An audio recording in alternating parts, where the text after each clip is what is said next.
Hola, buenas tardes a todos a quienes nos acompañan desde nuestro hemisferio sur y buenos días a quienes nos acompañan desde el hemisferio norte. Eh, Traficar con la memoria de Iberoamérica es un delito, así se titula nuestro webinar, y que hoy día hacemos la segunda jornada eh, de este conversatorio. Hoy día nos toca conversar sobre protocolos y buenas prácticas para prevenir y enfrentar el tráfico ilícito de documentos. Y tenemos a tres representantes que nos van a contar sus experiencias nacionales. En primer lugar, nos vamos a poner en contacto con Edgardo Rodríguez. Edgardo es profesor de Estado en Historia y Geografía, pero también es miembro de la Policía de Investigaciones de Chile y en esta ocasión nos va a relatar el tráfico ilícito del patrimonio documental, los casos exitosos de recuperación y restitución por la Policía de Investigaciones de Chile. Te dejo la palabra, Edgardo. Muchas gracias, Luis. Bueno, es un agrado poder compartir con ustedes en esta instancia. Un gusto de saludarlos, ya sea buenos días o buenas tardes, dependiendo de el uso horario que tenga cada uno. Como decía Luis, yo soy oficial de la Policía de Investigaciones de Chile, pertenezco a una brigada especializada que tiene ya, va a cumplir 21 años de existencia, que tiene diferentes áreas de especialidades que en la presentación voy a un poco a abordar, y también voy a hablar respecto a la protección del patrimonio documental chileno y algunos casos exitosos en cuanto a recuperación y devolución y entrega de estos bienes a algunos estados que son limítrofes con nosotros, con Chile principalmente, y un caso chileno particular que también es destacable en el sentido de cómo tendría que ser la protección de estos bienes y cómo nosotros como policías actuamos frente a esta situación que es en el fondo un flagelo. Existe un mercado informal e irregular de bienes culturales y documentales en extensión que transgrede las fronteras y que no solamente nos afecta a nuestra localidad, es decir, al interior de los territorios de nuestros países, sino que también podemos encontrar situaciones que se vinculan incluso a organizaciones criminales. Entonces, es una instancia bastante importante y agradezco mucho poder, en el fondo, reflejar y exponer lo que hace mi brigada sobre esta situación. Entonces, si podemos iniciar la presentación. Bueno, la ponencia es tráfico ilícito de bienes documentales. En estricto rigor es lo que voy a hablar. Ahora, la brigada nuestra, o la Bridesma Metropolitana, es una brigada especializada que pertenece a la Policía de Investigaciones, dependiente de la Jefatura Nacional de Delitos Económicos, perdón, de Medio Ambiente y Patrimonio Cultural. Entonces vamos a hablar de la siguiente, no sé si puedo cambiar yo la... Sí. Los temas a desarrollar son, bueno, la videma, las videmas, que hay manifestaciones que tanto a nivel regional, como metropolitana, a nivel central, como a nivel regional existen brigadas especializadas que investigan delitos asociados al tráfico de bienes culturales, algunas definiciones, normativa internacional, nacional, reconocimientos y encargos y procedimientos y algunos casos. Entonces, y videmas, origen, historia y áreas de trabajo.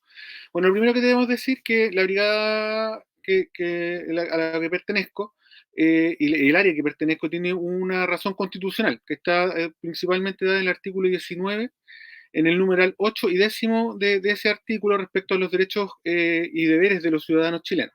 Entonces, el primero de ellos está en el derecho a vivir en un medio ambiente libre de contaminación, y el segundo está en el derecho a una educación, el derecho a la educación, y finalmente en ese apartado habla sobre la protección e incremento del patrimonio cultural de la nación. ¿Y esto por qué surge? Principalmente porque en el año 1993, en una asamblea de Interpol, la 62ª, se propone a los Estados miembros y a los cuerpos policiales que participan en esta instancia que creen servicios policiales que tengan la especialidad de reprimir, investigar y desarrollar conocimiento respecto a los delitos vinculados con el medio ambiente. A partir de eso es que la Policía de Investigaciones inicia, esto es en el año 1994, con un departamento que es de investigación de conducta ilícita relacionadas con medio ambiente y ecología. Cabe destacar que esta brigada es pionera en Latinoamérica. Es una de las primeras que se inicia con dedicación especializada sobre la investigación de delitos ligados al medio ambiente y al patrimonio cultural. Entonces, tenemos un desarrollo que va desde el año 93 con esta propuesta, el 94 con la creación de este departamento. Este departamento principalmente tenía una función de verificar que efectivamente existían delitos medioambientales y contra el patrimonio cultural y apoyar a las unidades que tuviesen algún tipo de investigación relacionada con esto. Y a partir de eso es que este departamento se sube de categoría y llega a ser una brigada, que es fundada el 24 de diciembre del 2002 con el nombre de Brigada Investigadora de Delitos contra el Medio Ambiente y Patrimonio Cultural y con la denominación BIDEM.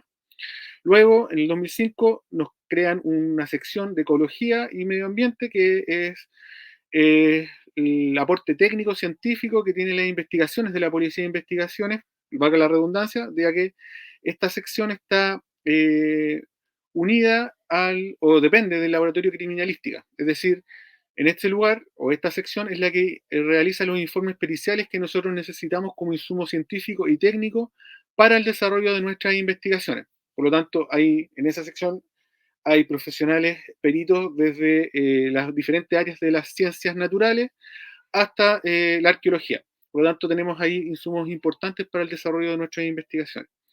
Y bueno, como todos fuimos afectados por la pandemia, Chile no fue la excepción, y en el año 2021 a esta BIDEMA, que era la Brigada de Medio Ambiente y Patrimonio Cultural, se le puso por objetivo investigar los delitos asociados a la salud pública. Por lo tanto, en enero del año 2021 fue a cambiar nuestra denominación y nos pusieron el nombre de BRIDES, que es la Brigada de Investigadores de Delitos contra la Salud Pública y Medio Ambiente. No obstante aquello, seguimos investigando los delitos relacionados con el patrimonio cultural en general. Bueno, la brigada tiene 4 áreas de servicio que están principalmente vinculadas a la salud pública, al medio ambiente y al patrimonio cultural, pasando también por todo lo que tenga que ver con el bienestar animal, la flora y la fauna. Entonces, dentro de estas 4 áreas de servicio, es que nosotros como oficiales e investigadores o investigadores policiales nos especializamos en diferentes áreas. Yo, como dijo Luis, tengo la profesión de ser profesor de Historia y Ciencias Sociales y por lo general, dentro de lo que me toca a mí investigar en mi área es principalmente lo que está vinculado al patrimonio cultural.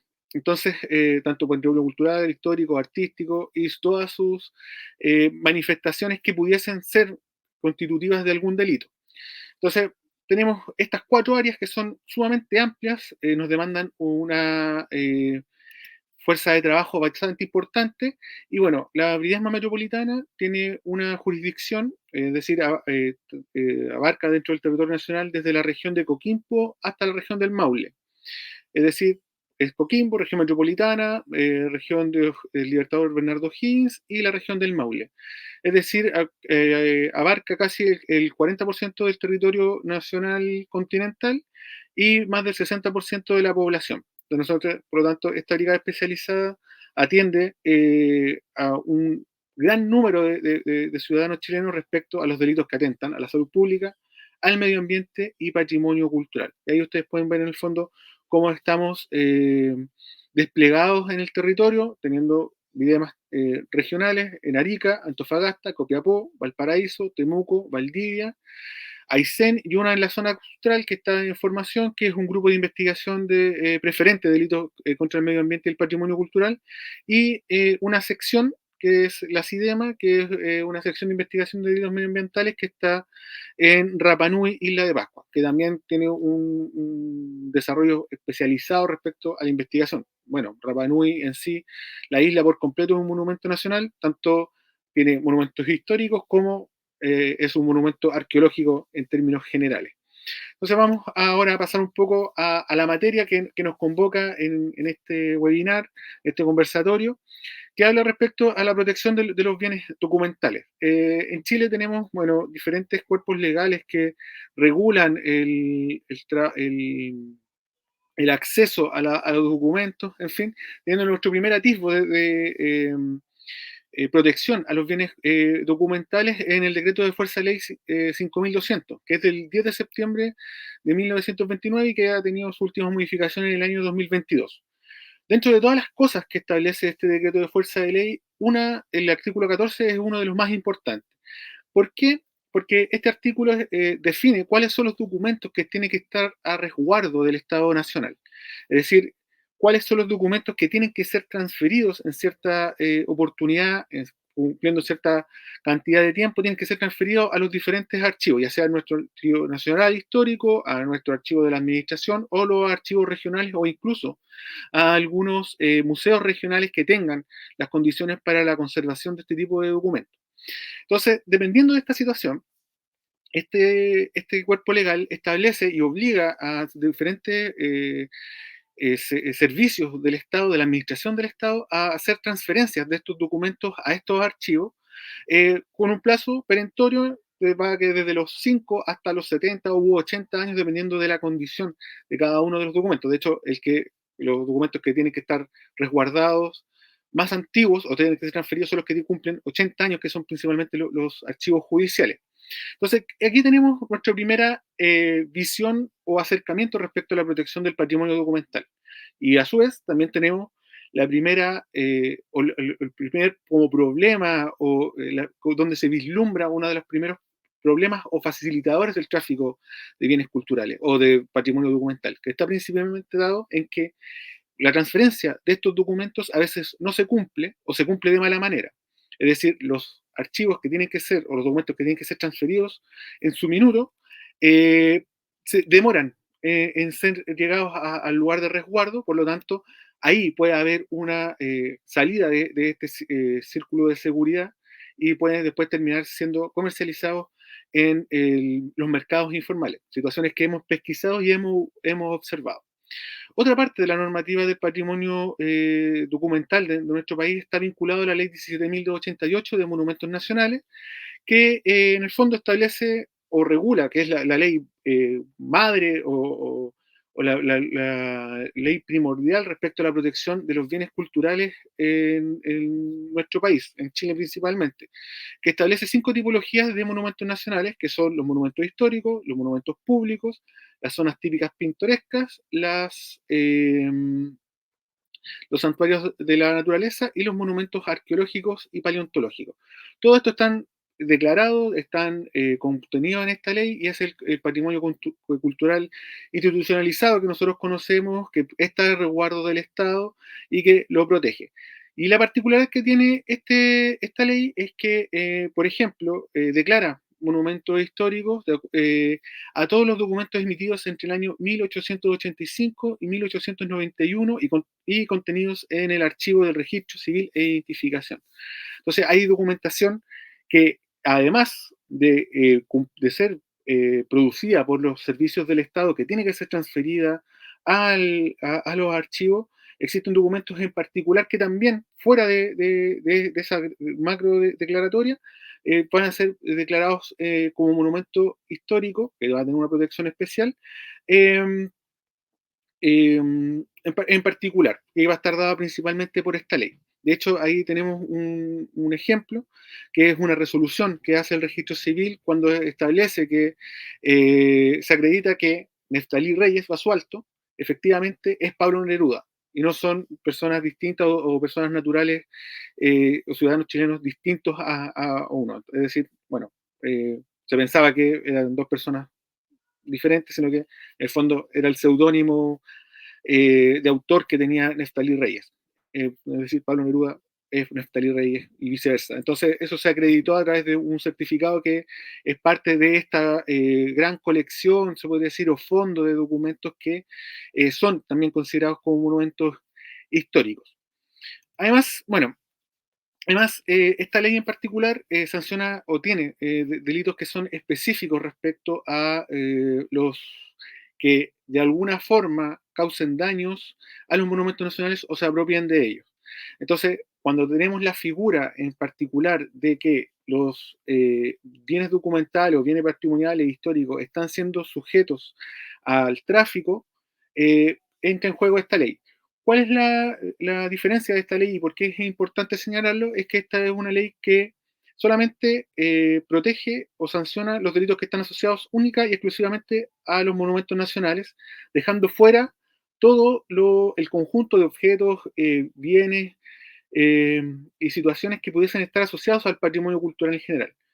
Por lo tanto, los bienes que están contenidos dentro de la ley de monumentos son protegidos por esta ley en particular. Sin embargo, los otros, cuando ocurre un atentado delictual frente a ellos, solamente configuran un delito común. Entonces, tenemos esa diferencia que en el fondo permite cuidar de mejor manera lo que son monumentos nacionales, no obstante, los objetos que son parte del patrimonio cultural general no lo están y son solamente delitos comunes. Entonces ahí tenemos una situación que tiene que ser resuelta a futuro. Esta ley es bastante antigua, es de 1970, por lo tanto ya tiene que ser, está siendo de hecho revisada por nuestro poder legislativo. Entonces, en esta ley en particular configura dos delitos, uno que es el del daño a monumento nacional y el otro es el de la apropiación. Ambas tienen penas distintas, una porque en el caso de los daños va a estar principalmente asociado al valor comercial, entre comillas, del objeto que está siendo sujeto al daño, sabiendo que los bienes patrimoniales y más los monumentales declarados no son bienes que sean valorables, porque valorados por el fondo porque no tienen un valor comercial, están fuera del círculo comercial formal.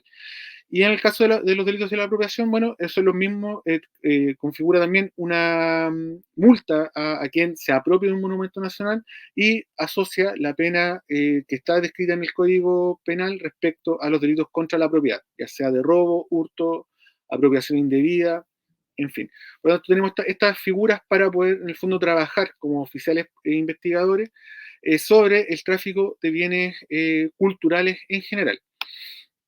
En ese sentido, tenemos, bueno, algunas investigaciones que son importantes de recalcar porque finalmente, más allá de la teoría legal o jurídica que nosotros podamos aplicar respecto al tráfico de bienes culturales, es importante considerar cómo se desarrolla esto en la práctica. Y en el fondo tenemos, bueno, experiencias que son bastante decidoras sobre esta situación, que van relacionadas con colaboración entre cuerpos policiales, entre instituciones del Estado, y que han permitido la recuperación de bienes culturales de altísimo valor para, por lo menos en este caso, países de origen y, bueno, también para el patrimonio nacional chileno.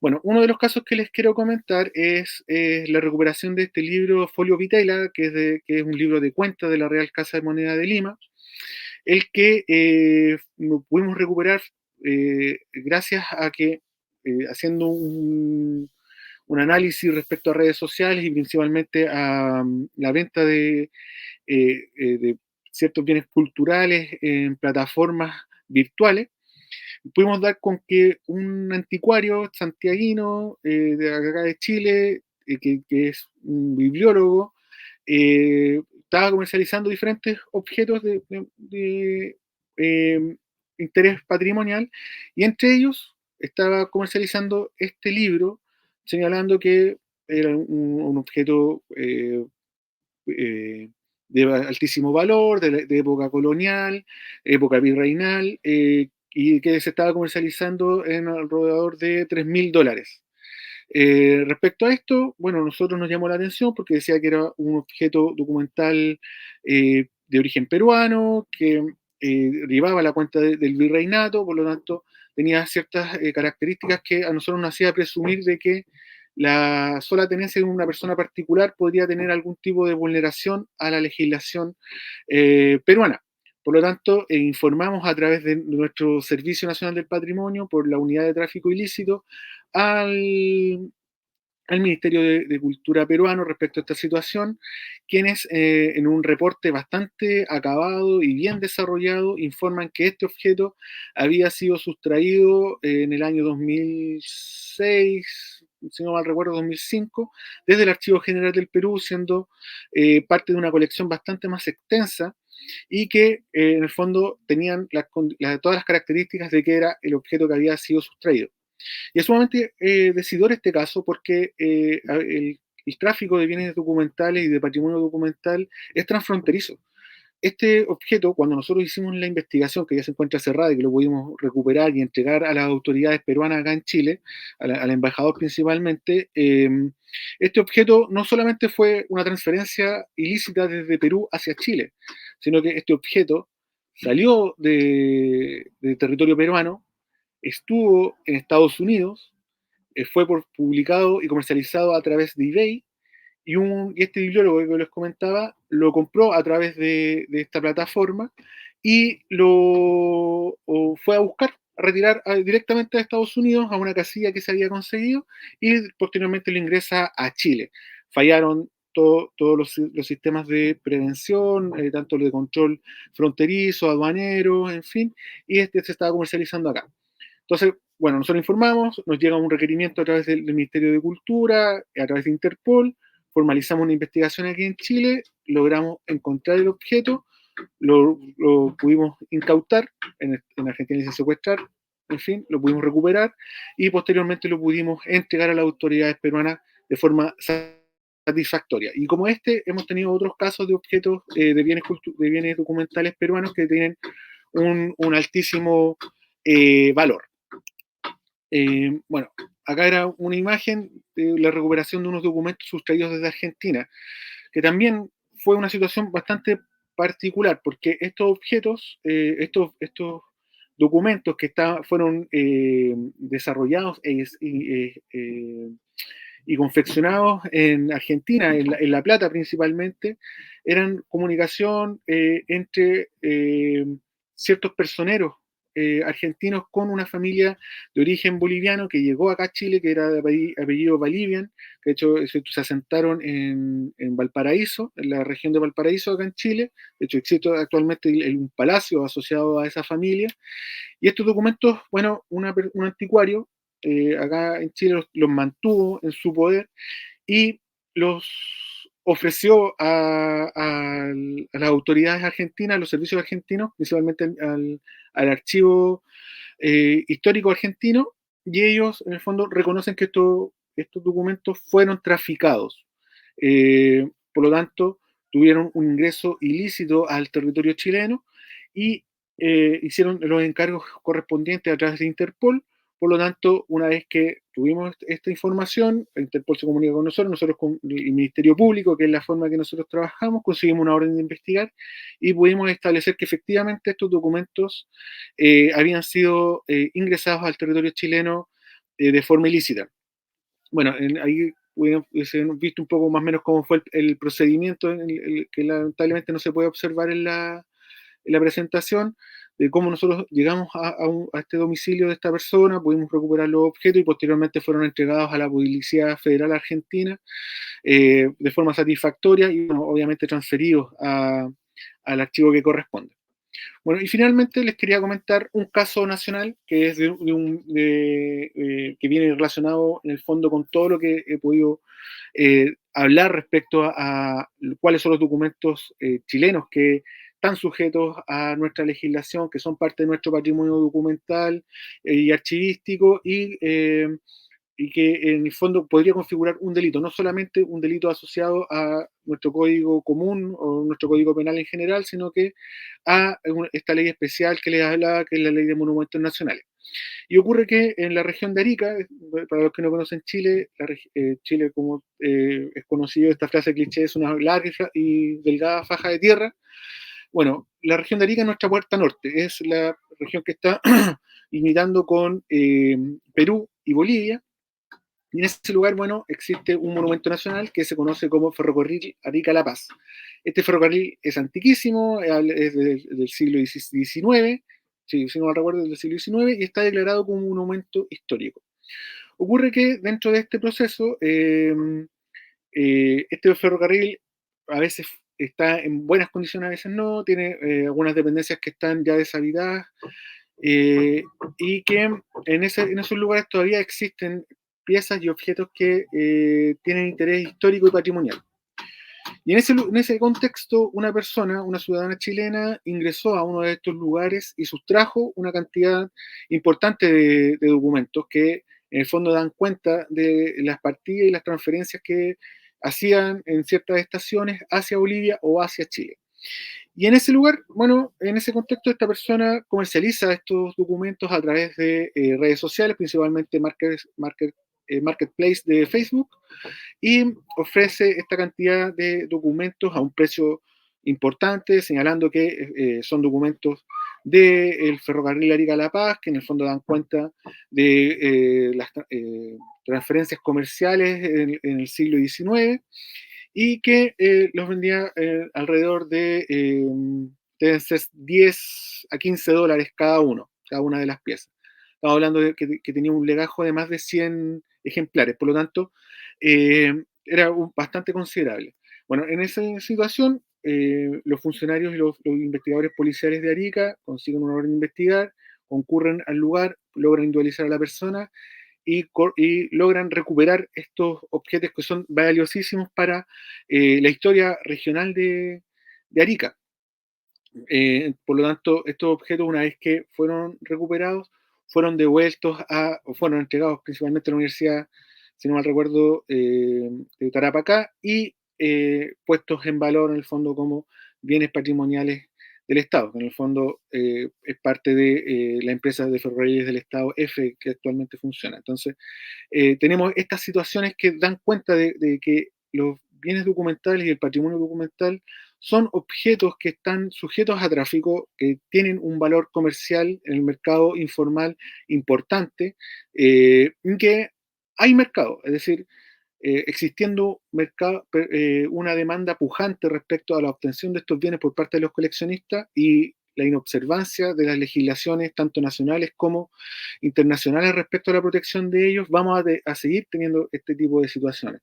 Por lo tanto, es importante que podamos seguir trabajando en mejorar los flujos de información, en tener conocimiento de cuáles son los bienes documentales y archivísticos que son de interés y que son resguardados por los estados, para que en el fondo cuando nosotros detectemos en nuestros países una situación como esta, podamos dar cuenta y dar los avisos que corresponden a través de las autoridades, para que en el fondo estos objetos, que son de todos los ciudadanos de las sociedades de los estados, no queden en manos de particulares y en colecciones privadas, sabiendo que podríamos tener quizás piezas únicas que podrían develar situaciones históricas bastante importantes.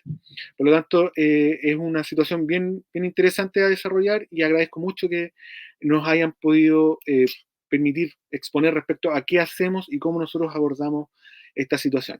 Muchas gracias por su atención.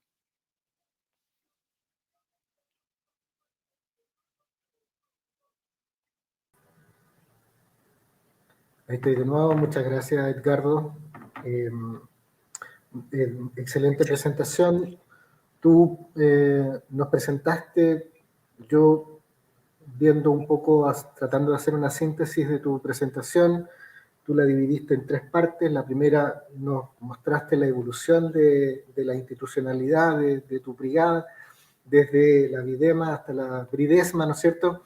Que no obstante no tener explícitamente el nombre del tema patrimonial, se siguen haciendo cargo de, digamos, delitos que se pueden dar en ese ámbito. Así que, digamos, una evolución de tu institucionalidad y que sigue, por cierto, preocupada del patrimonio cultural y natural, por cierto, de manera muy importante. En la segunda, yo creo que siempre es relevante mostrar el marco normativo vigente en el que tenemos que movernos, tanto la institucionalidad patrimonial, pero también la policía de investigaciones. Y la tercera parte, nos contaste tres casos que son enormemente relevantes, incluso con la relación con nuestros países vecinos. El folio Vitela, ¿no es cierto? Creo que probablemente los colegas de Perú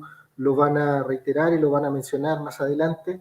Eh, con, con Argentina también una recuperación y una restitución o repatriación de la documentación, y esto otro, en tercer caso, con estos documentos extraídos del ferrocarril Arica-La Paz, que felizmente también se pudo recuperar. Así que gracias por tu presentación.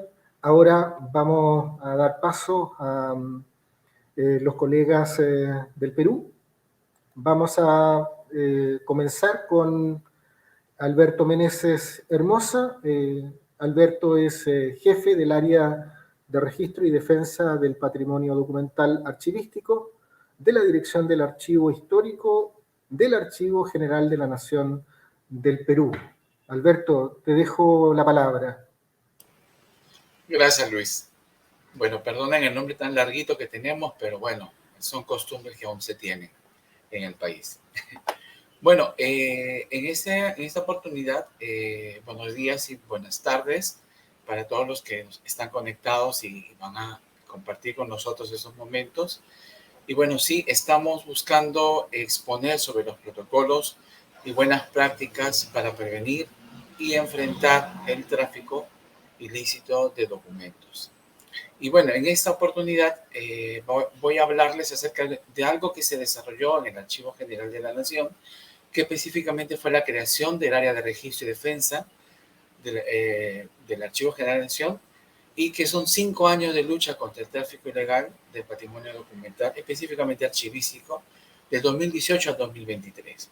He tenido el honor de ser el jefe, bueno, hasta el momento todavía lo soy, el jefe encargado de esta área durante casi los 5 años de existencia que tiene esta área, y realmente es muy satisfactorio contribuir con la defensa, digamos, no solo a la memoria nacional del Perú, ¿no?, sino también de la memoria de toda la región, de este pasado histórico común que tenemos y que a través, digamos, de los documentos escritos en castellano de nuestra época colonial virreinal, nos aúna, nos une y nos eleva y nos lleva a luchar contra la destrucción o la pérdida de los registros o testimonios de nuestra memoria, de nuestro pasado común. Y bueno, esta área creada en el 2018 no puede estar desligada del antecedente, o sea, está plenamente relacionado con el antecedente de lo que es el Archivo General de la Nación, creado en 1861 formalmente, y que su nombre inicial no era pues Archivo General de la Nación, sino el Archivo Nacional. Y la creación misma del Archivo Nacional en 1861 fue una recuperación de documentos, fue un rescate de los documentos de la administración virreinal que estaban prácticamente en un abandono, y al generar el Archivo Nacional, el objetivo era evitar que se desaparezca, evitar que sea deteriorado, evitar que no tengamos historia, y que la información muy ligada a la vida republicana, en los primeros años de la vida republicana, definitivamente era una pérdida que no podía, un lujo que no podía darse la naciente República Peruana. Y bueno, es un rescate en sí esta creación de este Archivo Nacional, que a lo largo del tiempo y a lo largo de, digamos, de sus diferentes instancias o repositorios o direcciones donde ha sido ubicado, hay un periodo importante, una suma de documentos muy importantes que también tuvieron el mismo origen, digamos, la misma dirección de donde fueron sacados estos documentos, como lamentablemente desmonte, porque hacia 1938 y 37 se estaba terminando de construir el nuevo Palacio de Gobierno, y en los sótanos de este edificio antiguo, bueno, la fotografía que pueden ver a la izquierda es el Palacio de Gobierno de la época del presidente Leguía, en el oncenio Leguía, que al final terminó también siendo destruido por un incendio. Hubo uno transitorio que al final no tenía ni siquiera lo vistoso de este palacio, y terminó siendo destruido para construir el actual, el cual tenemos, que es un gran edificio enorme. Y bueno, dentro de esas oficinas, depósitos, almacenes, se encontró muchísima documentación que almacenaba justamente el Ministerio de Hacienda y Comercio en estas instalaciones. Y pese a que hubo una comisión encargada de la evaluación de estos documentos para ver si valía o no valía. Me imagino que fue hecho por académicos o por profesionales que veían la gestión actual o del momento, y definitivamente lo histórico para ellos no era trascendente. Y toda la información que tenía esta documentación fue desechada, pero fue rescatada después por una persona también ligada a ese ministerio, pero que logró evitar que lo que se había botado a la calle como desmonte terminara en su totalidad perdida. Se rescató muchísima documentación y que en 1938 empezó a ser trasladada al Palacio de Justicia, que estaba terminando de ser construido también en el centro histórico de Lima, pero en otra dirección, en el famoso Paseo de la República, donde actualmente está, y que en 1944 se fundó oficialmente como el Archivo Histórico del Ministerio de Hacienda y Comercio.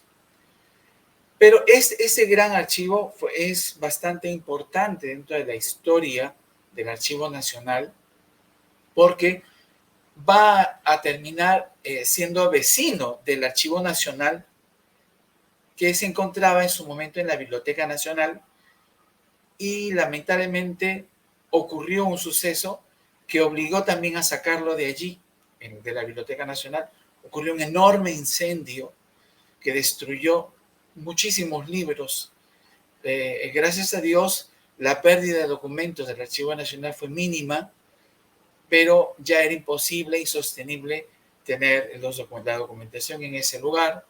Y aparte de que empezó a sufrir saqueo por parte de mucha gente inescrupulosa, que empezó a robarse los documentos, y era necesario un traslado inmediato, y el Archivo Nacional en su conjunto fue depositado también en el Palacio de Justicia.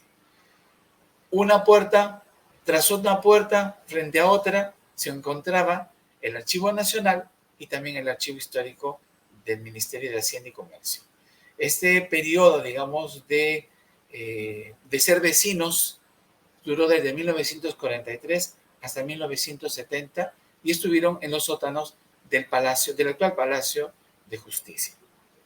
Lo importante de esto es que en ese periodo, esos sucesos, esos acontecimientos movilizaron no solamente mucha publicidad o noticias, sino muchísima preocupación de muchos académicos, mucha gente que tenía opinión, y generó interés en las autoridades peruanas, y sacaron varias leyes y varias normas de protección. Esas leyes que he podido seleccionar en ese momento 4, que es una resolución suprema, decretos supremos e incluso una ley de la creación del Archivo Histórico Militar, porque en 1946 se maduró en el sentido de que también esta documentación era importante para la historia nacional y que debía ser abierta al público, que académicos, que un montón de personas deberían consultar esta información de la historia militar de las Fuerzas Armadas. Entonces, esas leyes centraban que se prohibiese toda exportación, porque los saqueos y ataques que sufrieron los documentos, tanto con el incendio y también con la expulsión como desmonte de los documentos del antiguo Ministerio de Hacienda, se había descubierto, se había visto tráfico de documentos, traslados de documentos, regalos entre personas que se regalaban joyas documentales empastadas en cuero de la época colonial. O sea, era realmente una preocupación que tenía que hacerse algo para evitar perder esa documentación o esos documentos de archivo. Y se dieron estas normas que han estado acompañando hasta 1970 en el Palacio de Justicia esta documentación. Hasta 1970, a través de una iniciativa del gobierno del momento, el gobierno del general Velasco Alvarado, se funde o se transfiere todo el archivo del Ministerio de Hacienda al Archivo Nacional y se crea el Archivo General de la Nación, pero que tiene una vida continua desde 1861, que fuera creado el Archivo Nacional, porque toda la documentación desde 1861 aún se conserva en los repositorios del Archivo General de la Nación. Y actualmente una de las sedes del Archivo General es el Palacio de Justicia. Si bien ya tenemos otras sedes, todavía pertenece o tenemos como sede de la documentación justamente en gran mayoría, casi en su totalidad, del Ministerio de Hacienda, la sede del Palacio de Justicia. Y bien, se fueron sucediendo algunas normas que fueron fortaleciendo el funcionamiento, la protección del patrimonio documental. Y he señalado en esta lámina no solamente la creación, el Decreto Ley 19.414, que buscaba preservar, compilar e incrementar el patrimonio a nivel de todas las instituciones, sino también la creación del Sistema Nacional de Archivos en 1991. Perdonen que la figura esté tapando algunas letras, no sé si ese efecto se ve con ustedes, pero se fortalece la figura del Archivo General de la Nación dentro de la política archivística nacional y de la preocupación por la documentación que existía en todo el país. Estas normas que ustedes pueden ver, donde incluso pongo la Constitución Política de 1993, podemos descubrir una evolución de la concepción de que los documentos que estaban custodiados en el archivo, en sus repositorios general de la Nación, sino también en todas las demás instituciones, son patrimonio documental y por lo tanto no pueden, digamos, comerciarse o eliminarse como cualquier documentación. No solamente en forma posicional o de conocimiento o como convención, sino en acciones precisas, en el desarrollo de políticas nacionales que se busca evitar que se desaparezcan o que se dañe la documentación que existe en la administración pública. E incluso documentación que está en poder de manos de privados, de origen privado o particular, pero que por la importancia y también por su antigüedad, no puede ser eliminada o transferida sin la autorización del Archivo General de la Nación o del Estado o de la Nación. Porque es muy importante para la historia nacional, por más que tal vez sean solo cartas personales de mis abuelos o de mis ancestros, o algunos documentos de gestión de una casa mía o de la casa de mis abuelos. No, son documentación que puede contener una información muy importante para la historia del Perú entero. Entonces, ya la concepción o el desarrollo de una mentalidad de acerca de la historia en los documentos privados y públicos fue fortaleciéndose y era necesario tomar medidas y prácticas, acciones para evitar que se pierdan. Lo que nos demuestra que el tráfico, las transferencias ilegales, la deshonestidad y la corrupción han estado perennes, permanentes, y quiera Dios que podamos ver luz al final del túnel, un freno, pero a través de este crecimiento de la concepción o de la educación nacional y de la población acerca de la importancia de los documentos como parte de nuestra historia, no solo se fortalezca, sino que aumente y que sea una plena realidad a nivel de todas las instituciones públicas o privadas. Y hay un crecimiento en esta normativa porque ya no solo se considera que los documentos le pertenecen al país, simplemente por el hecho de un derecho de patrimonio, y que es necesario consultarle si es que le va o no le va, si es que vale o no vale, si es que es importante o no, sino que ya forma parte del patrimonio cultural. Ya hay una concepción, un despertar de que eso es patrimonio cultural. Por más que seamos por más que seamos muy amplios, muchas culturas, existe de este conjunto variado, forma parte estos documentos. Y por lo tanto, memoria nacional del cual no se puede desligar.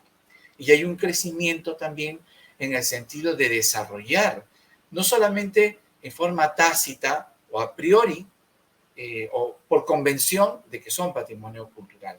Es necesario que a través del Ministerio de Cultura, antes Instituto Nacional de Cultura, existe una determinación oficial, administrativa tal vez, pero oficial, a través de resoluciones del Estado, porque que necesite que se le otorgue ese reconocimiento, pese a que lo tiene tácitamente o intrínsecamente, para evitar su daño, su desaparición, y es en esa necesidad que surge el área de registro y defensa. Entonces, Estos documentos, que son muy variados, como les puedo decir, han estado permanentemente siendo afectados. Aquí, por ejemplo, ustedes pueden ver en esta lámina algunos ejemplos del tipo de documentos que han sido y que todavía encontramos en Internet, ¿no? De venta en forma de tráfico ilegal. Usted puede ver, mencionó el colega chileno, y ahí tenemos, por ejemplo, una carátula del folio Vitela, que fue recuperado por la acción conjunta con el gobierno y las autoridades de Chile, y hoy ya está en el repositorio, justo en el Palacio de Justicia del Archivo General de la Nación, en este repositorio. Este tipo de documentos muy variados han sido permanentemente atacados, no solamente a nivel del Archivo General de la Nación, sino de archivos regionales, archivos históricos, institucionales, de ministerios, etc. Entonces, como es variado, era necesario crear un área, y se dieron dos sucesos bastante importantes que marcaron esta creación de esta área. Y dentro de ellos tenemos una exposición que hubo en el Callao, en la provincia constitucional de Callao, en la famosa Casa Ronald, hoy le llaman Casa Fugaz, una exposición de los famosos testimonios de condena, que eran carátulas de expedientes de la penitenciaría de Lima de fines del siglo XIX y principios del XX. La penitenciaría de Lima, creada en esos años, en la segunda mitad del siglo XIX, fue, digamos, el desarrollo de una política carcelaria la más adelantada en su momento en América del Sur, desarrollada en Lima en el famoso Panóptico. Actualmente los terrenos del Panóptico fue destruido, se encuentran no solamente el Real Plaza, creo, del centro de Lima, el famoso ex centro cívico, y el Hotel Sheraton Hotel. En esas instalaciones se creó el Panóptico, y todos los presos que eran trasladados a esa penitenciaría, había un expediente de resumen de su condena y sentencia y de las penas que debían, y empezó a utilizarse las fotografías como algo muy novedoso para evitar confusiones, me imagino yo, como un elemento de identificación de los presos detenidos. No así para las mujeres, pero sí los hombres. Presos de todo, digamos, nivel, de toda profesión, habían militares, policías, campesinos, funcionarios, etc. Entonces, esta documentación empezó a ser ofrecida, las carátulas de estos documentos empezaron a ser ofrecidos como una exposición de fotografías. Vigilar y castigar, fotografías penitenciarias del siglo XIX. Tuve la oportunidad de visitar porque me llamó muchísimo la atención la publicidad en los medios. Felizmente pude ir el último día de la exposición porque iba a ir a una conferencia sobre este tipo de fuente, digamos, histórica, y lo que descubrimos fue que no eran exactamente fotografías, eran las carátulas de esos expedientes. Y lo que más me llamó la atención es preguntarme a mí mismo, ¿no? ¿Dónde están estos expedientes? Porque esas solamente son las carátulas. Estos expedientes se encuentran empastados en libros en los sótanos del Palacio de Justicia. Sí, son documentación que se guarda en la sede del Palacio de Justicia del Archivo General de la Nación. Habían sido afectados, habían sido arrancados y vendidos como papel reciclado, según lo que dijo el coleccionista que las estaba ofreciendo, e hicimos todo lo posible para recuperarlos. La acción fiscal fue contundente y hasta el momento hemos recuperado casi el 40% de las más de 300 carátulas desaparecidas. Hemos logrado identificar todos los libros donde están todos los expedientes que fueron transferidos del Poder Judicial al Archivo General de la Nación justo en los años 70, entre los 70 y 80, todos los libros empastados de estos expedientes. Tenemos todos los expedientes según la información que nos han podido dar del área de procesos técnicos, y simplemente están faltando alrededor de 200 carátulas que esperemos poder recuperarlas, porque incluso el coleccionista las devolvió, las que tenía el resto que aún conservaba, las devolvió ante la Fiscalía. Fue un evento que marcó mucho al Archivo General de la Nación, porque fue un medidor, un catalizador de cuál debía ser la postura o la acción decidida de las autoridades del Archivo General de la Nación en su momento para actuar respecto de su patrimonio y del patrimonio de toda la nación, patrimonio cultural, aún tal vez sin resolución de declaratoria como tal, de luchar por la defensa de lo que consideramos nosotros nuestra memoria, nuestra historia. Serán historia de presos, de reclusos, pero forma parte de la historia nacional. Entonces, este evento marcó muchísimo el desarrollo de los informes de tráfico en el Archivo General de la Nación, y posteriormente se desarrolló un evento muy importante en el Perú, que fue el 10º CIATI, que se desarrolló en las instalaciones del reciente, porque no tenía muchos años de creado el Ministerio de Cultura, y se desarrolló el 10º CIATI, y el tema central del CIATI era el fortalecimiento de capacidades para la lucha contra el tráfico ilícito de patrimonio documental archivístico. Se presentaron todos los países representantes de la Asociación Latinoamericana de Archivos y muchísimos invitados, y estuvieron presentes y compartieron sus experiencias sobre su legislación, los retos que debían afrontar, y dentro de ello, como parte final de todas las representaciones que están en el ala, dieron la Declaración de Lima, que era la declaración del evento, y estaba totalmente relacionado a generar trabajos conjuntos de lucha contra el tráfico y evitar que nuestros países, por lo menos los países que forman parte de esta institución, sean afectados o pierdan su historia de los documentos. Uno de los sucesos importantes dentro de este desarrollo fue la generación del grupo de trabajo sobre el tráfico ilícito de patrimonio documental, del cual los que estamos hoy transmitiendo formamos parte como representantes de nuestros archivos generales. Y estos eventos fueron muy importantes dentro de la visión de lo que tenía que hacerse en el Archivo General de la Nación. Y se creó el área de registro y defensa de patrimonio documental archivístico en el Archivo General de la Nación. Bueno, lo crearon con un nombre bastante amplio porque es el área de registro y defensa del patrimonio documental archivístico de la Dirección de Archivo Histórico del Archivo General de la Nación. Pero bueno, es un historial que aún tenemos desde antiguo. Pero bueno, esta área empezó en julio del 2018 con la creación de muchas áreas, muchas unidades funcionales, porque ese es el carácter que tiene, son unidades funcionales de varias direcciones del Archivo General de la Nación, y se fueron entregando las normas a través del Reglamento de Organización y Funciones del Archivo General de la Nación, que fue la base para crear el área, fue el del 2018.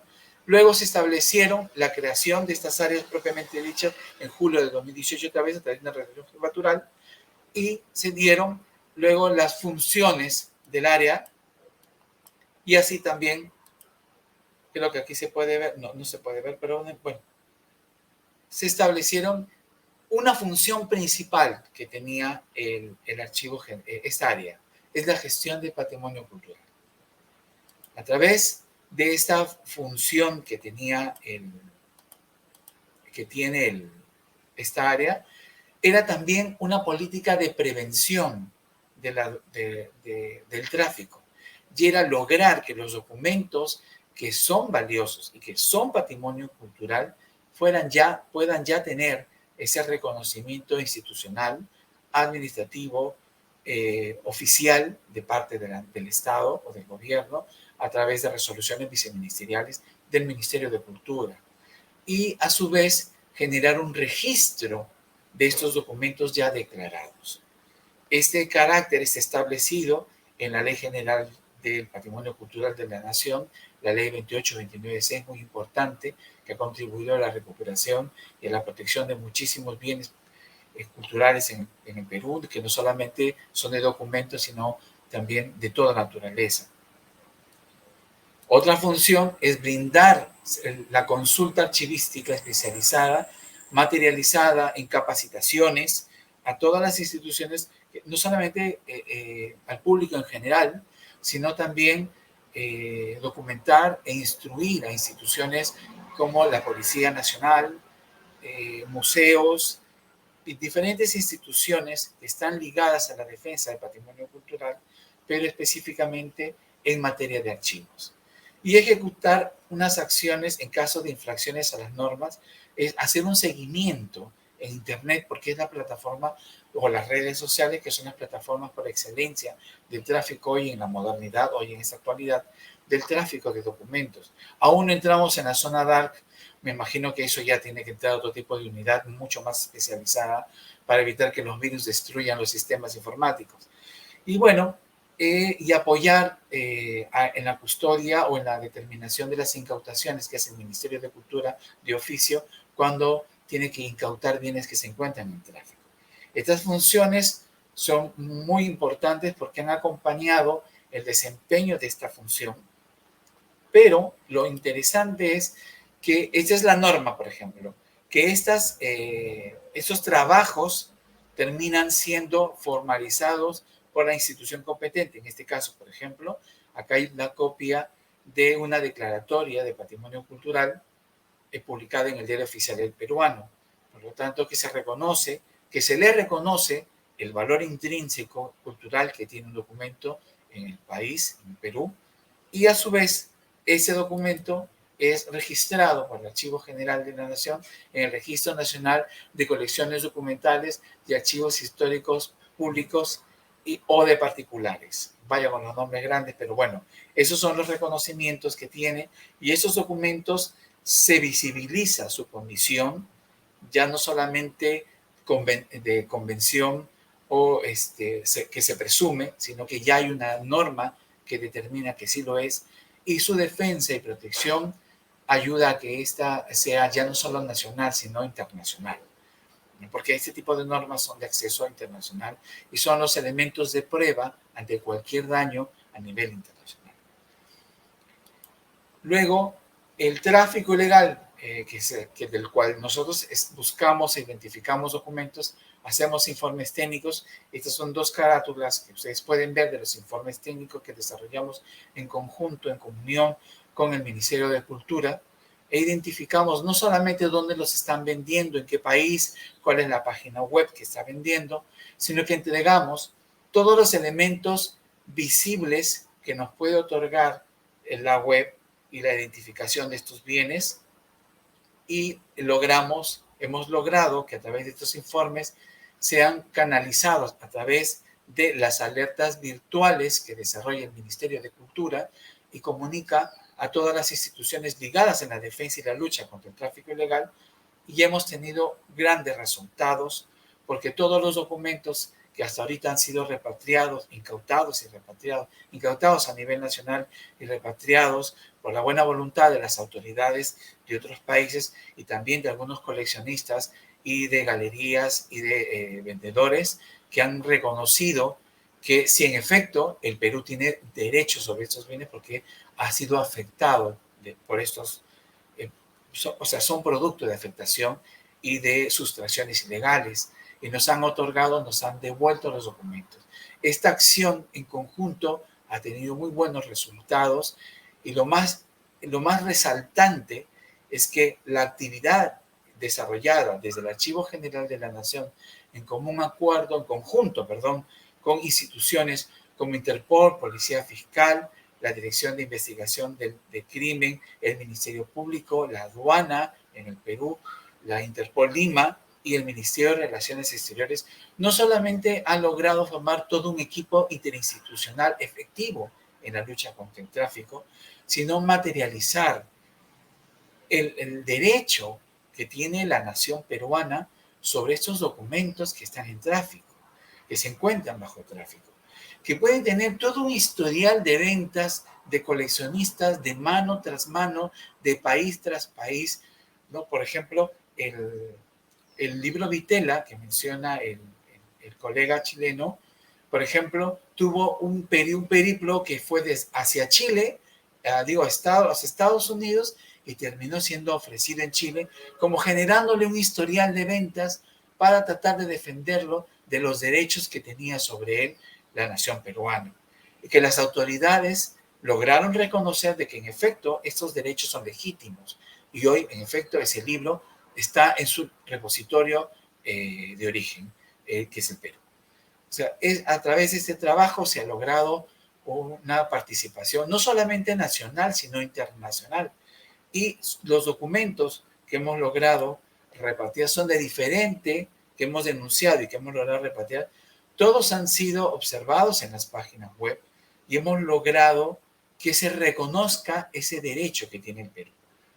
Y hemos logrado que también participen, que colaboren con nosotros, porque digamos, es entendible, o sea, realmente en la ley internacional, por los convenios, por las leyes de los pueblos, digámoslo así, y por los tratados internacionales, se reconoce el derecho del Perú sobre estos bienes. Y todos estos de diferente naturaleza, aun cuando sean puestos como si fueran ventas simplemente de timbres fiscales, se ha reconocido y hemos obtenido una colaboración no solamente de Chile, que lo he mencionado, sino que también de los Estados Unidos, de España, de Argentina, que fue bastante voluminosa, de España también, de Portugal. O sea, los países están no solamente conformantes del ALA, las autoridades en estos países están aceptando y reconociendo los derechos del Perú sobre estos bienes, sino que ellos mismos están desarrollando políticas de protección de su patrimonio y evitar que exista este tipo de intercambio ilegal de patrimonio de países que son miembros del ALA o con el extranjero o con Europa o con otros países de otros lugares. Son de diferente naturaleza, acá tenemos hasta partidas o registros para poder, de brevetes en su momento, expedientes judiciales, todo tipo de documento que es traficado está siendo hoy reconocido como que le pertenecen al Perú. Porque tenemos las pruebas de que son nuestros, no solamente el origen, catálogos, inventarios, reconocimientos, gestión administrativa, sellos, firmas, elementos que son muy contundentes que determinan los derechos del Perú sobre estos bienes sujetos a tráfico. Y, por ejemplo, hay algunos diferentes elementos que son importantes, que revelan el origen y la importancia de estos documentos y que no pueden encontrarse sujetos a tráfico ilegal. Aquí, por ejemplo, tenemos también algunos sellos. Aquí vuelvo a poner los timbres fiscales y los sellos y los detalles de los documentos que han servido para defender los derechos del Estado peruano, de la nación peruana, sobre su memoria. Bueno, ahí pongo la dirección del área de registro y defensa, su correo electrónico también. Cualquier consulta puede ser elevada allí. Y bueno, eso sería todo. Muchas gracias. Muchas gracias, Alberto. Alberto, yo creo que hace una síntesis muy lúcida respecto de la situación de la protección del tráfico del patrimonio documental del Perú. Nos habla de incluso con desastres y tragedias, de cómo se constituye, ¿no es cierto?, el Archivo General de la Nación, con incendios y destrucciones, y por cierto, pérdida de una cantidad importante de documentación histórica. Uno lo podría señalar como la historia del archivo y la historia archivística del patrimonio documental del Perú. Después hablas sobre esa riquísima legislación que tiene actualmente el Perú para proteger su patrimonio documental, ¿no es cierto? Cómo abarca tanto lo que produce y genera el Estado, pero también los archivos privados. Me largo un segundo, digamos, en este aspecto, porque nosotros también en Chile estamos impulsando una nueva ley general de archivos, y precisamente uno de los aspectos más relevantes que buscamos es que el alcance de esta nueva legislación cubra todos los archivos del Estado, todos los archivos públicos, incluso que llegue hasta las empresas públicas que hoy día no tienen la obligación de transferir al Archivo Nacional, pero también hay un capítulo especial respecto del control, monitoreo, supervisión, pero también con mucho incentivo en apoyos, incluso financieros, a archivos privados, a objeto de que queden registrados en un archivo nacional de archivos privados. Entonces, creo que eso también es importante. Estamos colocándonos ahí al día junto con, para alcanzar a la legislación del Perú. Y después, bueno, los casos interesantes de recuperación, fundamentalmente, tal vez como consecuencia, me lo imaginé yo, del CIATI 2018, y después la creación del área de registro y patrimonio documental del Perú. Entonces, en ese sentido, y toda la labor que has hecho durante estos 5 años digamos, de existencia. Por cierto, esperamos que puedas recuperar en algún momento ese 60% de carátulas de expedientes judiciales que les faltan. Entonces, pasamos a nuestro siguiente expositor, también del Archivo General del Perú, el licenciado Bernardo Jesús Reyes. Es especialista en archivística en el área del registro y defensa del patrimonio documental de la Dirección del Archivo Histórico del Archivo General de la Nación del Perú. Bernardo, te dejo la palabra.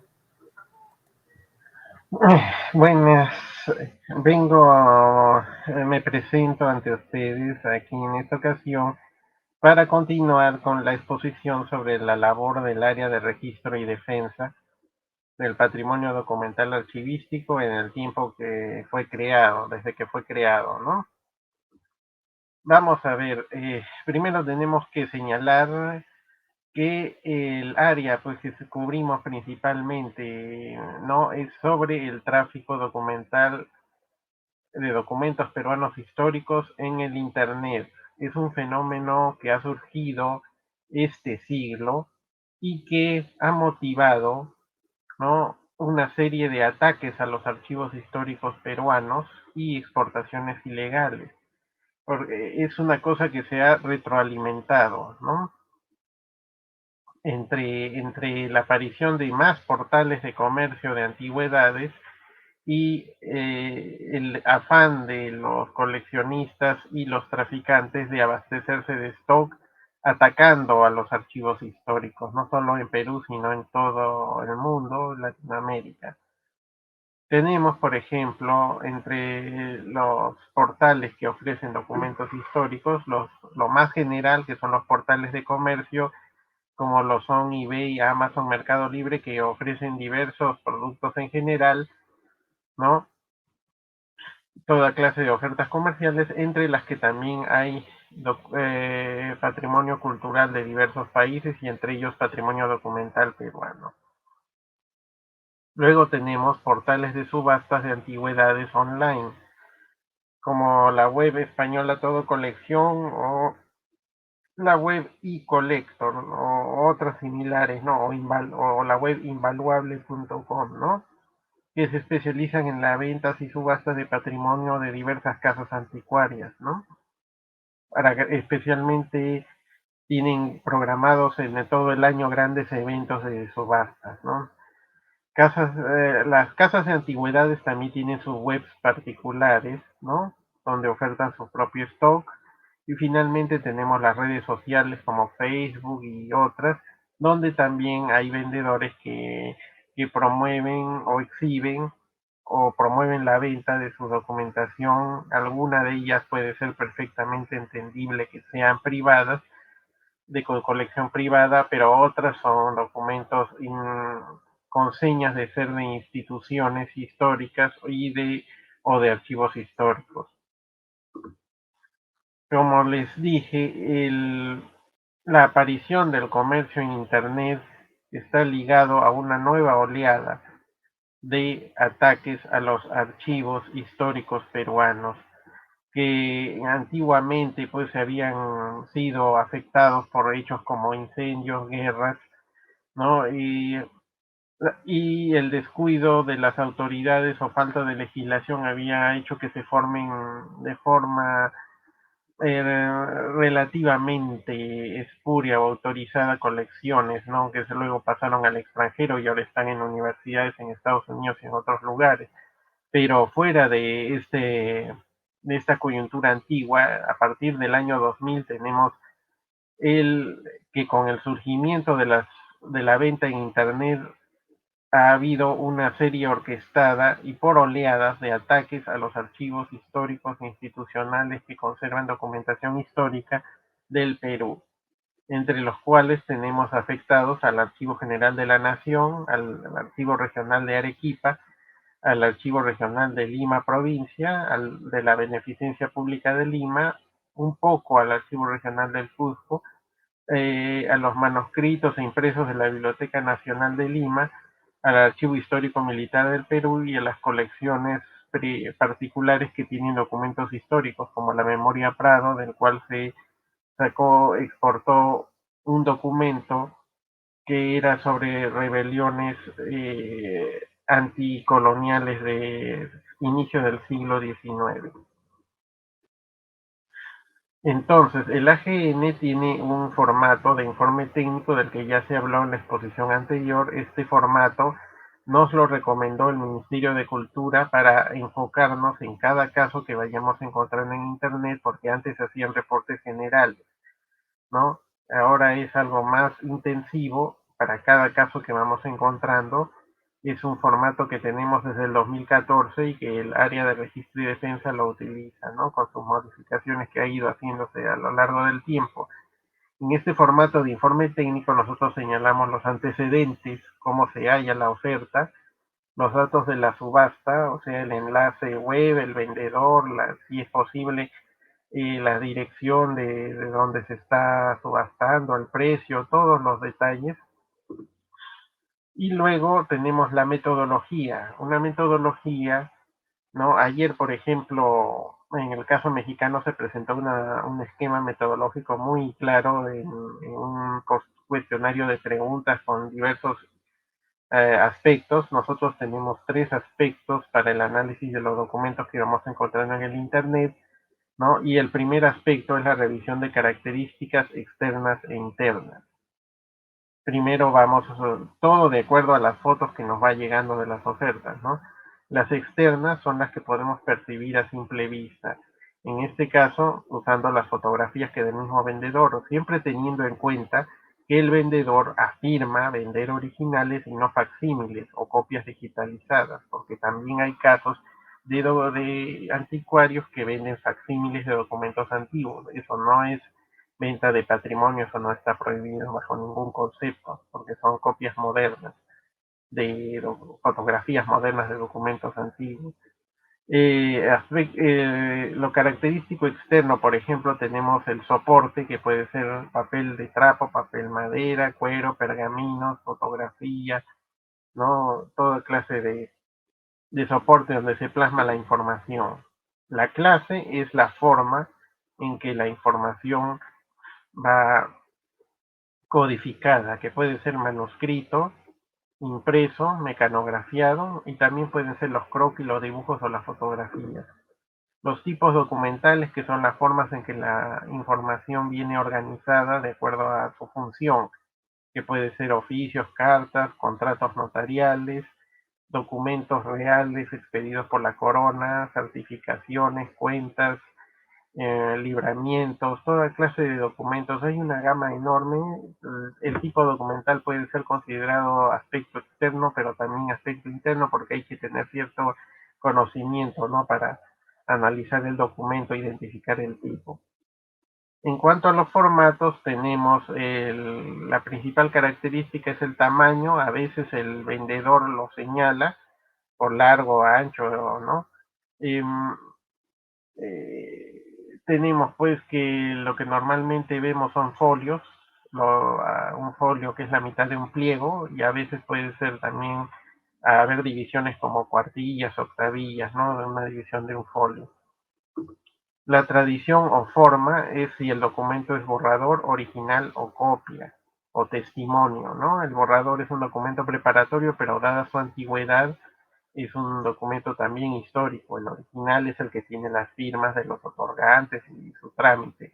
Y la copia son las veces las copias que se expiden para los particulares que requieren del documento original o los testimonios, y no son los facsímiles, no, sino son copias que se dieron en época histórica también. Estas copias son es relativamente común que los particulares tengan estas copias porque a lo largo de la historia las familias han tenido, eh, se les ha expedido copias de diversos expedientes o trámites que han hecho, pero por la antigüedad también pueden ser históricos. Y también las instituciones tienen estas copias. Luego tenemos la cantidad, otro factor interno, y los más importantes, de los que ya habló mi jefe de área en la anterior exposición, son los signos, ¿no? Estos signos pueden ser sellos de cera o sellos de placa, toda clase de sellos.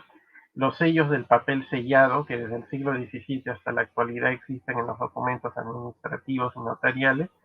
Los timbres o sellos postales, muchas veces el comercio filatélico recurre al tráfico de documentos porque tiene también timbres y estampillas.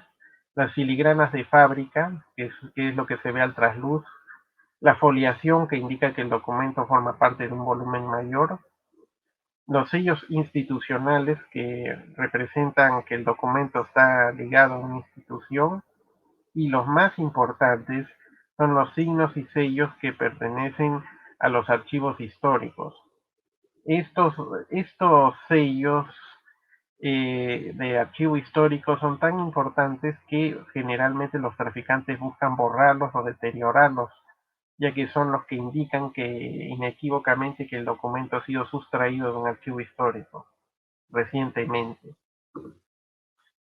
Otras señales externas son hongos, referidas a la conservación, son los hongos, oxidación, picaduras, humedad y la mutilación o zonas perdidas. Estas zonas perdidas pueden ser naturales por el deterioro, pero también pueden ser producto de cortes o mutilaciones, de lo que hay que estar atento también a las mutilaciones por objetos punzocortantes. Los caracteres internos se refieren a los datos que podemos extraer leyendo los documentos, ¿no? Y los principales son el otorgante, el destinatario y la data tópica o cronológica, o sea, el lugar y fecha, el contenido. Luego, el segundo aspecto de nuestra metodología es hacer el estudio comparativo. Comparamos el documento ofertado con documentación similar que tengamos. Para relacionar pues el contexto pues y las semejanzas, ¿no?, que hay. Y luego tenemos la revisión en inventarios o bibliografía, que es a través de todos los caracteres internos externos ahí ya definidos, el documento ya descrito, comparamos estos datos con lo que hay en los inventarios y catálogos tanto de la AGN como de otros disponibles, y a veces se encuentra la correlación exacta. A veces se encuentra que en un catálogo está el documento ya como parte, el folio ofertado como parte o como el todo de un documento que estuvo en los archivos y que ha sido sustraído. Eso le da más fuerza a los casos. Luego vienen los fundamentos legales, que son tanto nacionales e internacionales. Internacionales en el caso que el documento se esté ofertando afuera del Perú. Las conclusiones y los anexos, que son las fotografías, fichas complementarias, todo ello. Luego tenemos algunos casos de repatriaciones exitosas promovidas por el área de registro y defensa. El primer caso ya fue visto en la exposición de Chile y también en la de mi jefe de área, es el famoso libro Vitela. Le llaman libro Vitela porque así fue como lo ofertó el vendedor en eBay el 2017 desde Estados Unidos, como un libro en cuero, un libro en vellum, ¿no? Un libro en cuero, pero no es un libro antiguo, es un libro de cuentas de la Casa de Moneda. y en las fotos que subió estaba el sello del Archivo Histórico del Ministerio de Hacienda, un archivo histórico de la década de 1940 que en 1970 pasó al Archivo General de la Nación. Incluso el Archivo General de la Nación tiene su ficha descriptiva de cartón antigua. A pesar de que el caso era sólido, el documento se llegó a vender y en 2018 aparece en Mercado Libre de Chile y se tiene que hacer un nuevo informe, ¿no? Y esta vez con la cooperación del gobierno y las autoridades chilenas se pudo recuperar este documento. La particularidad o la principal característica de este libro Vitela, bueno, es el nombre con el que se le conoce, es el libro de cuentas, es que fue hecho entre 1741 y 1747 y no hay que olvidar que en 1746 la Casa de Moneda y casi toda la ciudad de Lima fue destruida por un gran terremoto. Entonces es un documento que estuvo en esa coyuntura, esa es una particularidad. El segundo caso es uno bastante importante y cuantioso que demuestra a veces lo aleatorio que puede ser el éxito de estos reclamos, ¿no? Porque la página web Stamp Circuit subió una oferta de un coleccionista argentino de diversos documentos con papel sellado, ¿no? Decía en la oferta. Más de 118 documentos en varios folios, documentos de diversos años. Y algunos de ellos se pudo leer que eran de institucionales, claramente del Perú, que no tenían por qué estar en colecciones privadas, ¿no? Pero las fotografías eran de baja resolución, no se podía saber mucho usando las fotografías. Se pudo, a través de lo que decía la oferta, que eran parte de la llamada colección Herbert Moll, un antiguo experto en filatelia. De todos modos, era irregular que una colección de documentos peruanos hecha con documentos institucionales no solo hubiera estado en propiedad de un privado, sino que se hubiera exportado a la Argentina, ¿no? Y en base a eso se hizo el reclamo, ¿no? El tercer caso es una real cédula hecha en España, ¿no? De Madrid, pero dirigida a la Real Hacienda del Perú. Entonces es un documento que tenía que ser archivado en los archivos de Real Hacienda peruana y tenía foliación. Eso llamó la atención de nuestra área el año 2019, ¿no?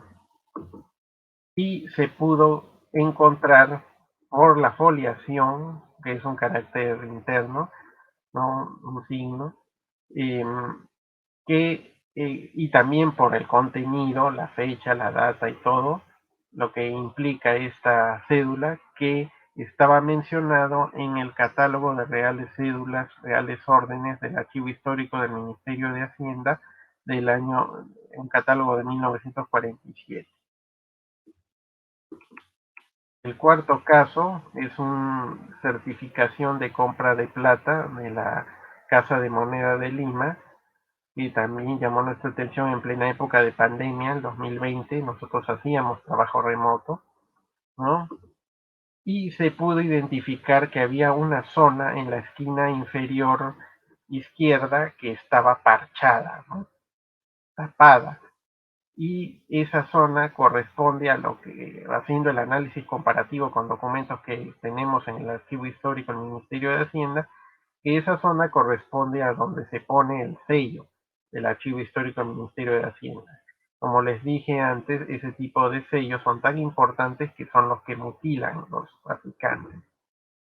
El quinto caso también es de la época de la pandemia del 2020, es de una casa subastadora Soledad de Barcelona, que ofertó diversos lotes documentales sobre hospitales, cofradías y otros temas del Perú. Y bueno, se hicieron diversos informes porque se encontró que estos documentos en su mayoría se relacionaban al ya mencionado Archivo de la Beneficencia Pública de Lima, que tiene también documentación que no tiene el AGN ni otros archivos históricos, referida precisamente a los hospitales, cementerios o cofradías antiguas, ¿no? Entonces, el caso 1, el libro Vitela, regresó. El caso 2 fue un gran triunfo, regresó de Argentina. El caso 3, la Real Cédula, también fue repatriada. El caso 4 también salió publicado los documentos de los libramientos de Casa de Moneda desde España, ambos. El caso 5 desde Barcelona también. El caso de los expedientes de beneficencia. Y así como esto, desde el 2021 hasta la actualidad hay otros casos exitosos. Tenemos desde Chile la repatriación de otros bienes documentales, ¿no? Tenemos desde España la repatriación de algunos documentos de una estancia que se relacionaban con documentación que ya había sido incautada en 2006, que había intentado salir del país. Desde España también, a partir del 2022, tenemos algunos documentos de correos y una correspondencia de la época colonial desde España. En 2022 también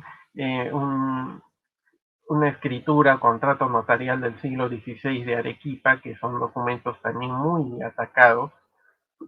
El año 2022 también desde España se repatrió exitosamente 2 folios de expedientes coloniales que habían sido atacados y sustraídos de expedientes de la AGN en el siglo XXI para exportarlos, ¿no? Y que ya se habían hecho las denuncias correspondientes en su momento, ¿no? Desde Alemania, un nombramiento de la época republicana, también junto con otros bienes de patrimonio cultural de otros países, fueron repatriados, ¿no? Desde España, desde Portugal me parece en este caso, no desde España, un testimonio, pero asociado a los documentos de la beneficencia, y lo más reciente, que está en proceso ya que ya está retornado, pero está en proceso de volver a nuestros fondos, son unos certificados traídos desde Bélgica, ¿no? Que son propios de la documentación del mencionado archivo histórico del Ministerio de Hacienda, incluso uno de ellos conserva el sello, ¿no? Y que el coleccionista reconoció, ¿no? Aceptó la argumentación de la GN y en coordinación con el Ministerio de Relaciones Exteriores y el de Cultura se tuvo a bien devolverlos. Y eso es más o menos el tema con estas recuperaciones. O sea, antes de la existencia del área de registro y defensa, podíamos contar con los dedos de una mano, quizás, ¿no? Las recuperaciones exitosas que venían del extranjero, pero a partir del 2018 en adelante son diversos documentos, ¿no? Y van regresando gracias a los informes técnicos, a la labor del Ministerio de Cultura con sus alertas, al Ministerio de Relaciones Exteriores, la Interpol, las autoridades en los otros países, y como último y también muy importante eslabón en este retorno, con la buena voluntad de los propietarios que adquirieron estos documentos y que aceptan que son patrimonio documental peruano y los devuelven, ¿no? Ese es más o menos un repaso a los éxitos que hemos tenido desde que se creó el área de registro. Muchas gracias, Bernardo, por tu presentación. Yo la sintetizo en 2 partes fundamentales. Cómo ustedes monitorean, ¿no es cierto?, todas las casas de subasta, pero todos los sitios probablemente hoy día a partir de las redes sociales son mucho más diversificados, que puedan estar ofreciendo documentos peruanos, y ahí ustedes comienzan a hacer digamos, sus informes técnicos, ¿no es cierto? Y a partir, en la segunda parte, que siempre es muy, muy relevante e interesante de conocer cómo la especialización de ustedes pueden identificar todos los detalles y todos los componentes del documento, ¿no es cierto?, para concluir que son objeto y, digamos, de protección. Yo creo que esas dos partes, y bueno, la tercera sin duda, esos casos exitosos de recuperación, así que eso es muy, muy interesante y gracias por esa presentación. Miren, por cierto, nos han llegado muchas felicitaciones para los tres por el tema que estamos conversando hoy día. Hay felicitaciones que vienen desde Guatemala, México, Perú, por cierto, Ecuador, Uruguay, Colombia, Puerto Rico, así que y hemos mantenido felizmente una audiencia fiel durante todo el conversatorio. Así que yo les doy las gracias. Miren, tal vez voy a leer una pregunta que hace, se las voy a hacer a los tres para que hagamos una ronda y para que vayamos también concluyendo en función también del tiempo, si les parece. ¿Ya? Es de Nemian Navarro, ¿no es cierto? Que dice, buenos días, felicito, digamos, la conferencia.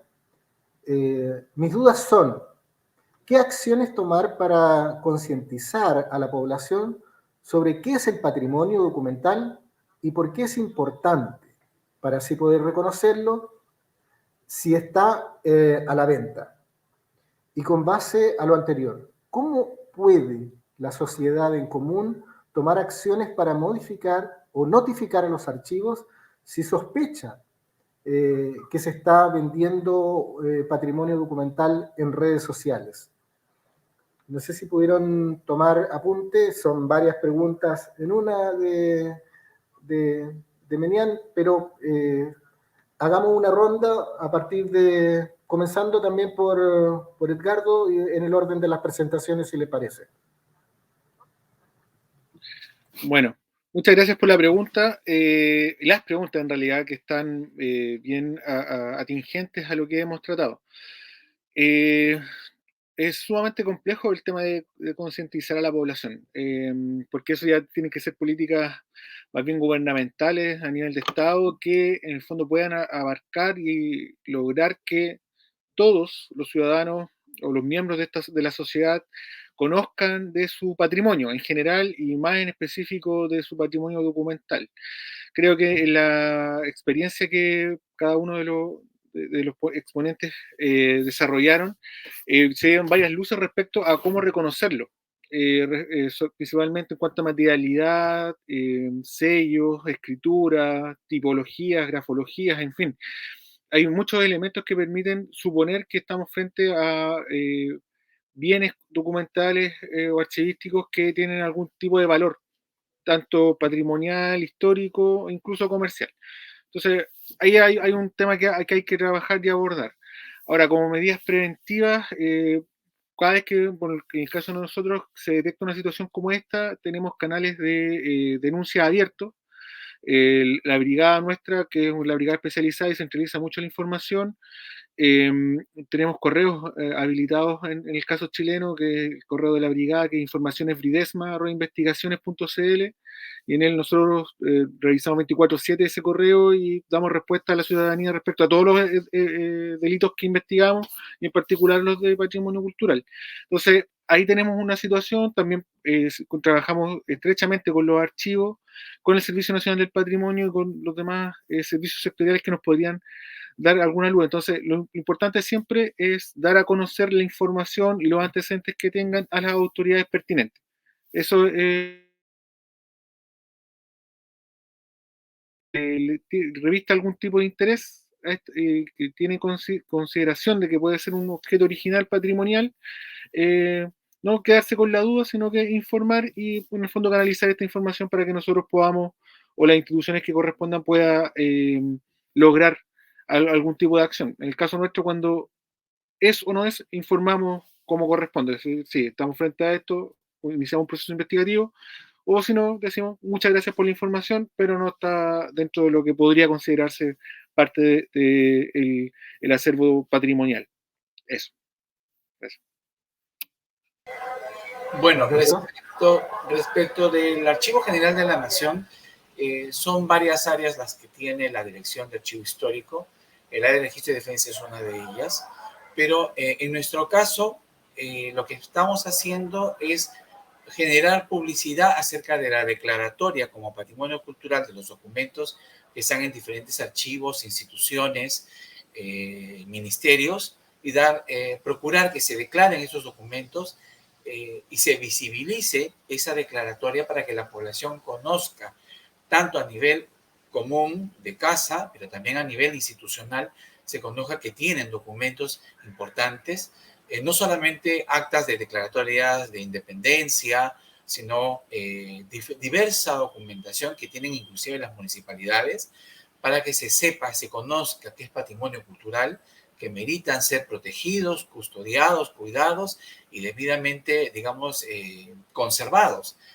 Y aparte de ello, o sea, aparte de procurar que se declaren y generar esa, digamos, esa publicidad, el Archivo General de la Nación tiene un área de gestión y de investigación cultural que próximamente está dentro del área de procesos técnicos archivísticos, y ellos están yendo a colegios, están contribuyendo el despertar o la concientización desde la niñez y adolescencia, para que sepan que este tipo de bienes no es un bien para comerciar, para volverse millonario, ni nada. Eso le pertenecen a la nación, que son muy importantes, que forman parte de la historia y que es necesario custodiar.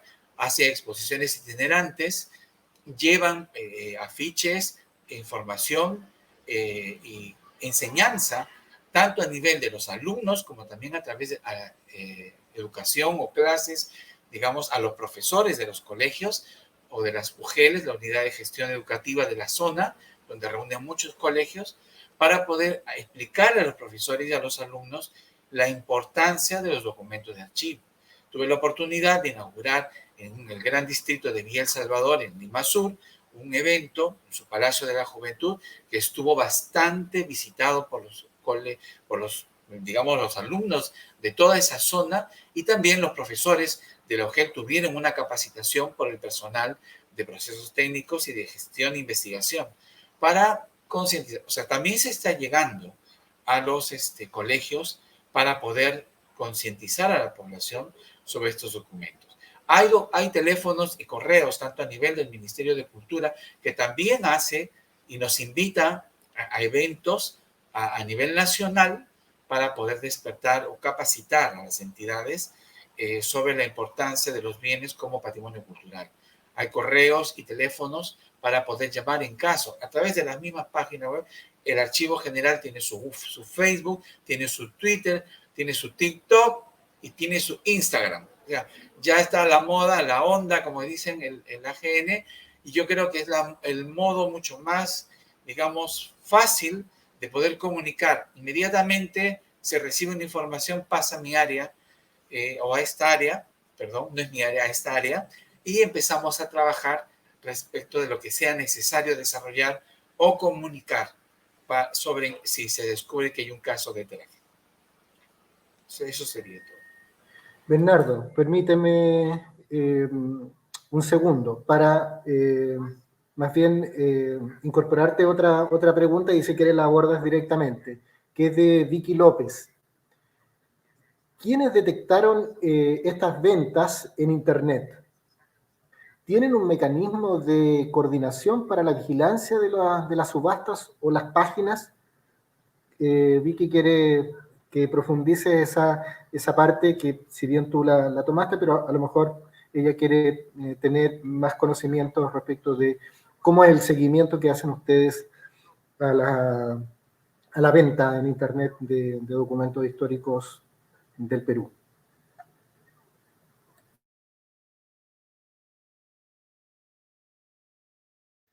Como se dijo anteriormente, hubo unas coyunturas muy fuertes, en especial en la primera década de los 2000, en que se atacaron los archivos históricos y hubo incautaciones de material, de documentos históricos que estaban tratando de salir del país, pero también aparecieron muchas ofertas en Internet. Fue los años 2005-2006 en que el AGN habría detectado las primeras grandes oleadas de ventas de documentos en Internet, ¿no? Y a partir del 2009 se crea en la Dirección de Archivo Histórico, que en esa época era la Dirección Nacional de Archivo Histórico, ¿no? Una función de hacer reportes generales sobre la actividad en Internet, ¿no? Pero no fue sino hasta el 2014 que se hacen informes técnicos más específicos sobre los casos que se van dando, y con el área de registro y defensa se crea un área entre cuyas funciones es el seguimiento continuo de la actividad en Internet, utilizando todos los motores de búsqueda que la web superficial, web subsurface, ¿no?, puede ofrecer, y las redes sociales. Entonces es a partir de ahí que los informes sobre estos tráficos se han multiplicado. Es un seguimiento que nosotros hacemos, ¿no?, como parte de nuestras labores de área. Antes era una labor suplementaria que se hacía a tiempo parcial.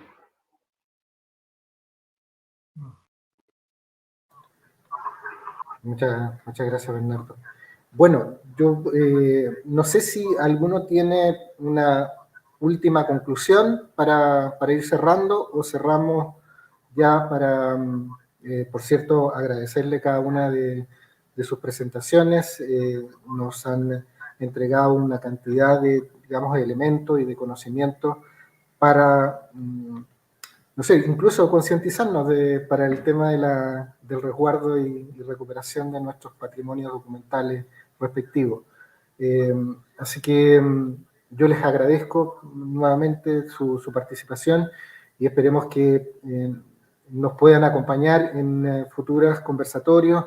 Siempre las experiencias de Perú son riquísimas de conocer. Por cierto, Edgardo, un agradecimiento especial por siempre estar colaborando con nosotros como Archivo Nacional, y también a través de ahí en la mesa de tráfico ilícito, y también el grupo de trabajo de ALA. Muchas gracias a los tres.